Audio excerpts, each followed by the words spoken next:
Now, there are now more than 1 million coronavirus cases in India. The number of deaths has passed 25,000.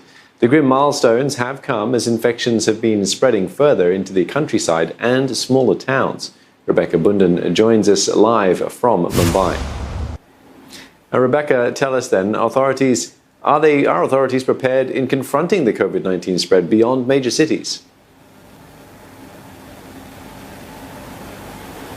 It's been a major challenge for big cities like Mumbai and Delhi, which have seen high numbers of cases, and even their healthcare infrastructure has really struggled, and authorities have had to build a lot of new facilities. They've increased testing and so on that's going on. But really, it's a struggle for a lot of rural areas, smaller towns and so on, where the healthcare system is even weaker compared to the cities, and they don't necessarily have enough doctors, they don't have that great facilities and everything. So it definitely is more of a challenge when it comes to those smaller towns and rural areas. And the virus has spread out because, of course, when the nationwide lockdown came into effect in March, after that, a lot of migrant labourers were left without jobs, and they ended up returning to their home villages all across the country. And of course, that did lead to the spread of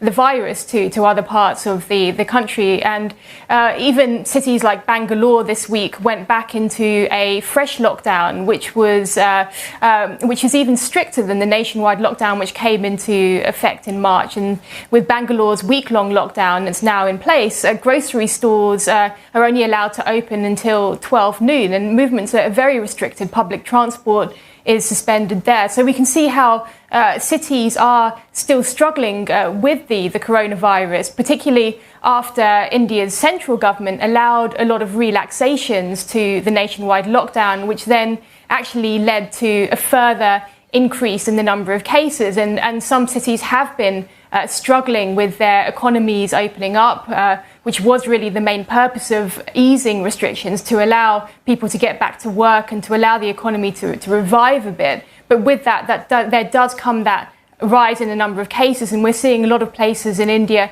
struggling as the numbers do rise. And India has now passed that grim milestone of more than 1 million confirmed coronavirus cases, although of course the government has been saying that the fatality rate remains relatively low and that the recovery rate is also very encouraging at the moment. Rebecca, with those easing in place, are there still plans to resume international travel through these air bubble arrangements with some countries? Is that still going to go ahead? Do we have any reactions from these destination countries? India's aviation ministry has said that these air bubble arrangements are in place with the United States and France, and that this is something that's going ahead. It's also apparently talking to the UK as well, and it's planning to go ahead with resuming these flights under an air bubble arrangements, which means that there's restrictions and regulations in place, but it allows flights to move between those two countries.